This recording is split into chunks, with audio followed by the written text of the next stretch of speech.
175 or even a lighter gauge hook. With the Bibio you can use this material here for the legs if you want, but I like to put a couple of bits of this in the tail. But we'll just grab half a dozen fibres out of there, put those ones in, same length as the length of the hook. Just pinch them down, pull them down, and I'll also put a couple of legs in as well because the fish do like legs. Now we put a little bit of flash up through this fly. We're going to use a bit of light stuff today as far as in the gauge of this flash, if I can pick it up. Sit there, I reckon, mate. We start off with a bit of just black seals fur in the base of this. Always put it on in small quantities. If you turn around and put it on too heavy, yeah, you just can't get the size and the tapers in your flies.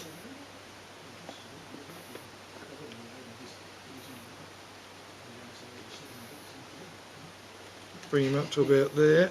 Just brush that back a little bit. A bit of, you can use orange or red. I've got orange in front of me, so I'll put orange in it. I think the fish like orange and red. They're just good colours for them.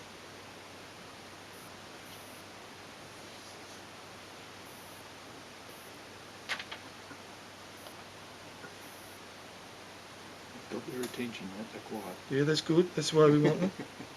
That's the way we want them.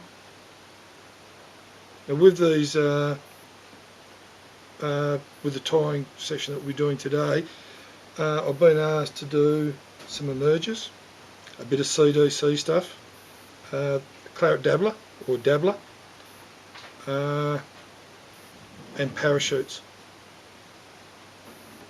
as in parachute hackles. So we'll go through it as we tie these flies. You can tie whatever sort of hackle. You can put a straight hackle on this. You can put a parachute on it. Whatever you want. It's entirely up to you which way you go with it. That's pretty much the body side of it done. I'm going to tie the hackle in a loop.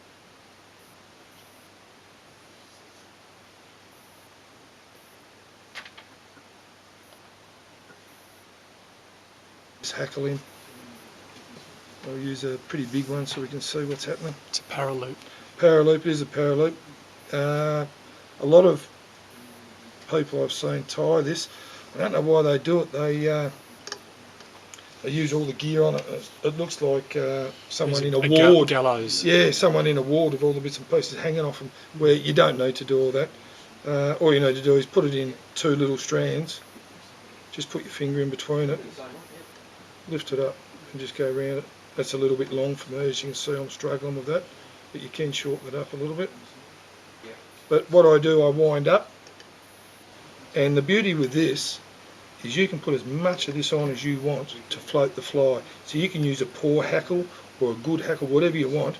I won't go too far with it today, but I'll come up that far and then I'll come back down.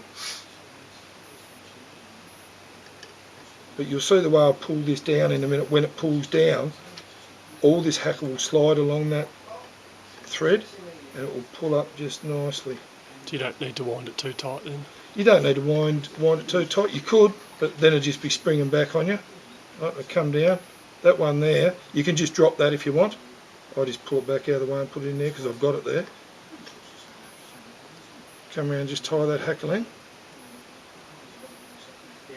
Like so, cut him off. If you want to make it really strong, bulletproof so to speak, put a bit more glue on it there now. Just put a dab on that to lock it all up. I don't bother, it doesn't seem to come undone. I've never had any trouble with these coming undone. Just pull that back so you can dub that head piece in there. All you do is pull all those fibres back, lay the thread down, just put a loop over it. If I can get that right. If I can get it right. Put a loop over him like that. and just hold him there. Alright. Bring that back just a little bit further. They don't have to be tight. If you do them tight, it probably won't work as well. All you do is pull that down. So that's nice and tight, and then you've got them all there sitting in a bunch. What this does to the fly is sits it really, really low in the water. And the legs will also pull it down a bit as well. With these legs, of course they're just pheasant tail fibres. Have the legs so they're not going along straight with the body, so they're actually hanging down, so they're in the water. Especially if you're tweaking the flies, you get more, we'll call it a ripple, more water movement with the legs down in the water. Get that back out of the way. It'll depend on you how you want to fish this fly. If you want to drag this fly, I'd have even longer legs. Yeah, okay. If you want to sit it there, I'd have short ones. When it's windier, I definitely have more hackle in there. Yep. And I'd have longer legs again. If I was sight fishing and looking at fish, I'd probably go a size smaller, and I'd sit this right in front of him, Okay. a metre in front of him. Polaroiding. Yeah, Polaroiding. I think they're a really good Polaroiding, especially in the Western Lakes. I seem to like these a fair bit. Also a team that in with the great middle? fly on the point On the point. as a team.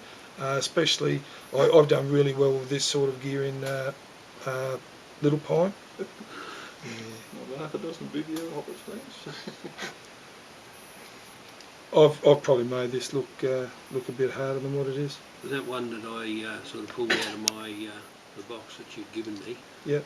Looked a shitload easier to tie than that one. Yeah, this one It was here. a more basic. Yeah. This is advanced techniques, all right? Yeah, Guys, yeah. But I picked on the Bibio and I thought that looks easy to tie and it's probably very effective. He's starting with the easiest one and we're going through. Yeah, yeah. Yeah. And just pull those fibres back, tie him off. No, that's good. That's pretty much. Now, I have made that look a bit hard, but it's not. Once you've tied a couple, you'll be fine. So what about the length of the legs? Like that, they look fairly long to me. I wouldn't have tied them that long. Yeah, I like them a little bit long. There's a short one there too, though, but I like them a little bit long.